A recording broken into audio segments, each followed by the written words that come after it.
उत्तर प्रदेश भारत का सबसे अधिक जनसंख्या वाला राज्य, घर है 20 करोड़ 42 लाख से अधिक प्रदेशवासियों का, जिसमें से 6 करोड़ के ऊपर निवासियों का जीवन यापन गरीबी व बुनियादी स्वास्थ्य सुविधाओं के अभाव के कारण दोहरे संघर्ष से गुजरता है।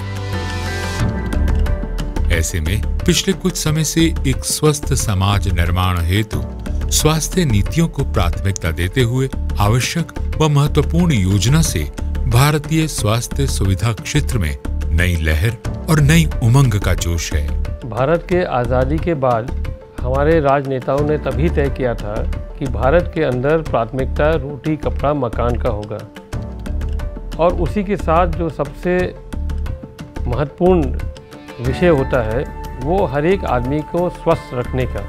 ये आज जाके 75 साल के बाद प्रधानमंत्री नरेंद्र मोदी जी के नेतृत्व में 2 साल पहले शुरू किया गया इस आयुष्मान भारत की योजना को लागू किया गया। आयुष्मान भारत प्रधानमंत्री जी के द्वारा प्रारंभ की गई एक बहुत ही महत्वाकांक्षी योजना है, जो गरीबों के लिए स्वास्थ्य सुविधाएं उपलब्ध कराने का एक बहुत बड़ा माध्यम है। और इसको चलाने के लिए यहाँ प्रदेश में एक अलग से एजेंसी बनाई गई है, जिसको हम साचीज़ कहते हैं। इसके माध्यम से हम जितने भी सरकारी हॉस्पिटल्स हैं या जो प्राइवेट सेक्टर के हॉस्पिटल्स हैं, उनको हम लगातार एम्पैनल कर रहे हैं। मरीज और अस्पताल के बीच की महत्वपूर्ण कड़ी प्रधानमंत्री आरोग्य मित्र। मरीज के अस्पताल पहुंचने पर सबसे पहले हर स्तर पर सहयोग व जरूरी मार्गदर्शन करते हैं।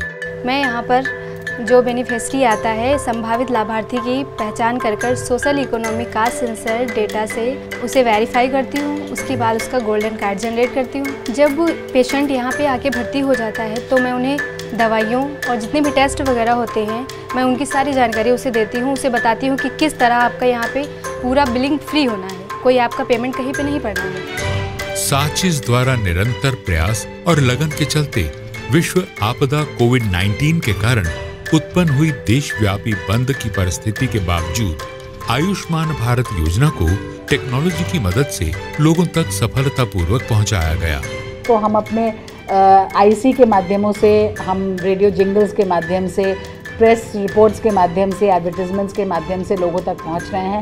उनको अपना कॉल सेंटर का नंबर पहुंचा रहे हैं और जो हमसे संपर्क कर रहे हैं उनको हैंड होल्ड करके उनका इलाज देने की कोशिश कर रहे हैं। इसके आगे हमारा डायलिसिस क्या होगा, कहाँ होगा, इसके बारे में आप लोग कुछ बताइए।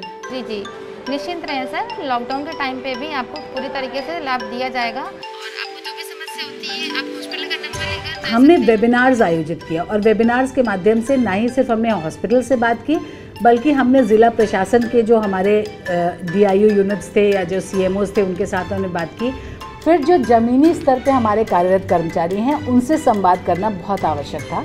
तो हमने आशा बहुओं के साथ जो डिस्ट्रिक्ट और ब्लॉक के जो NHM के कार्यकर्ता थे उनके साथ हम लोगों ने कांटेक्ट किया। उनको हमने ट्रेनिंग दी, योजना के बारे में बताया, क्योंकि वो लगातार ज़मीनी स्तर पर गांव में जुड़े हुए हैं लोगों से।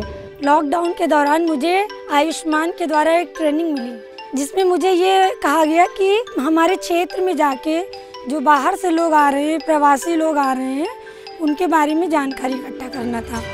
तो मैं जब अपने क्षेत्र में गई तो वहाँ पे मुझे कई प्रवासी लोग मिले जो बाहर से आ रहे थे, जिनकी नौकरियाँ जा रही थी, उनको कुछ दिक्कतें भी थी, तो वो अपने इलाज कर पाने में उस समय सक्षम नहीं थे।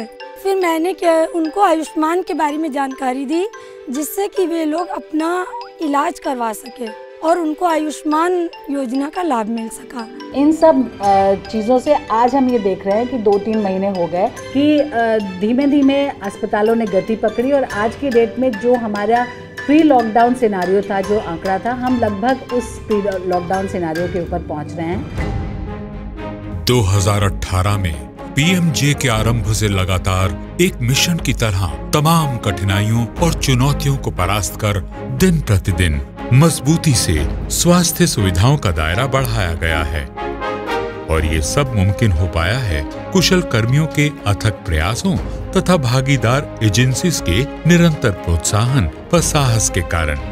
समाज की पंक्ति में खड़े अंतिम व्यक्ति तक उच्च स्वास्थ्य सुविधाएं पहुंचाने के पावन उद्देश्य को प्रेरणा बनाकर सेवा भाव से स्वास्थ्य कर्मियों का समूह हर वक्त जन सेवा में तत्पर है। उत्तर प्रदेश स्वास्थ्य एजेंसी, साजिश की पहल आयुष्मान भवा।